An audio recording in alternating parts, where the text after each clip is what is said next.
Good afternoon. I am here, Jim Flood. It is video number 6 of my 30-day video.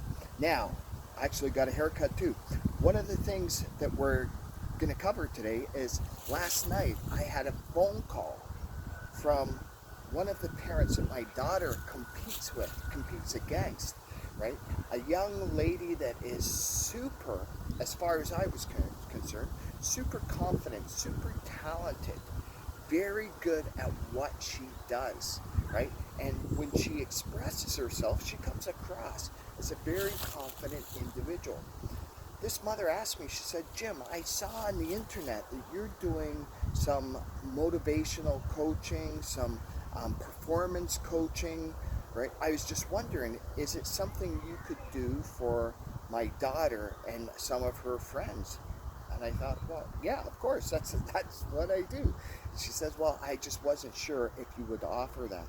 And I said, but tell me, why would your daughter want this? She's so talented, and she comes across as very confident. She said, Jim, you know what? That's true. She says, however, before she performs, she'll be throwing up on a regular basis. She'll have to run to the bathroom. She's not feeling good, right? And she'll express that. Her confidence is down.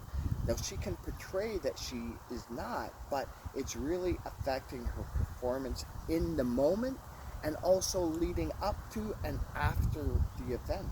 And she asked me, is there anything that you could do? And I said, definitely, 100, that's what I do, right? I would love to do it for your daughter.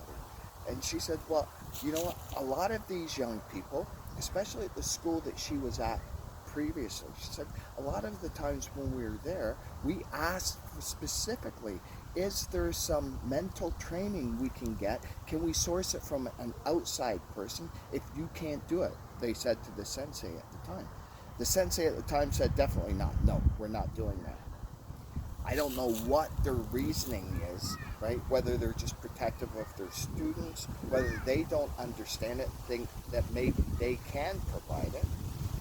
That I'm not quite sure about. But it was very interesting to me. She said there's a lot of our young athletes that suffer the same kind of thing, but they're trying to pretend that they're not. They're afraid of showing weakness. They're afraid of showing that they're different. They said maybe coming from you, they respect you as a coach. They see what you do with your students. Could you do it for them? And I said, 100% I could. And I said, that's one of the things that I think make me a good coach, make me good at what I'm doing, is I can communicate well to my athletes. I treat each athlete as an individual, because not all of them suffer the same anxiety or suffer the same performance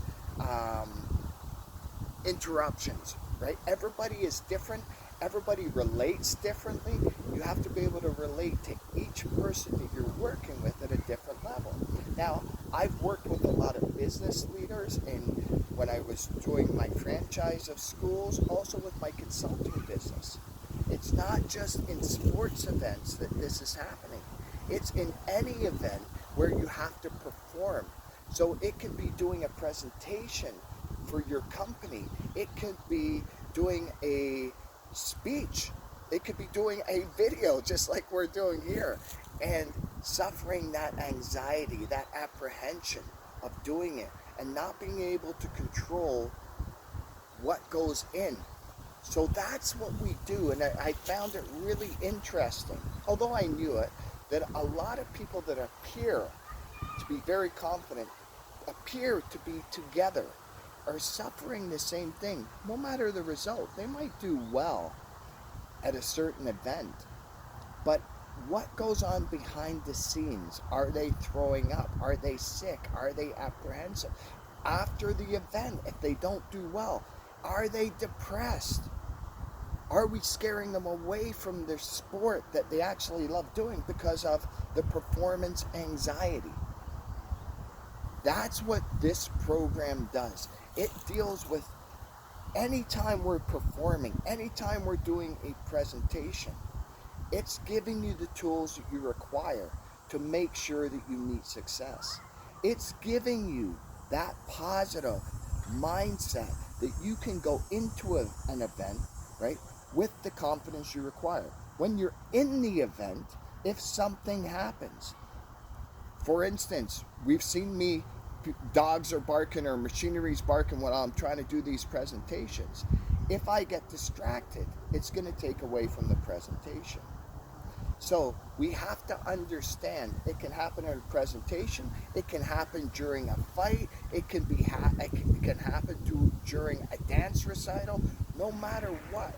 If we don't have the proper mindset and the proper tools in our toolkit to overcome any kind of adversity that might show up, it can determine either a successful performance or a less successful performance. So we have to understand that even when somebody comes across as very confident, we don't know what issues they're struggling with. We don't know how they feel prior to or after. A lot of times we can see what's happening during the event just based on their performance, but prior to and after the event have a big part to play in if people really enjoy what they're doing and are succeeding at what they're doing. So, video number 6, hope to see you for video number 7. I am slowly working my way through this until we get to that 30-day point, and hopefully I've got that presentation nailed solid. Have a great day.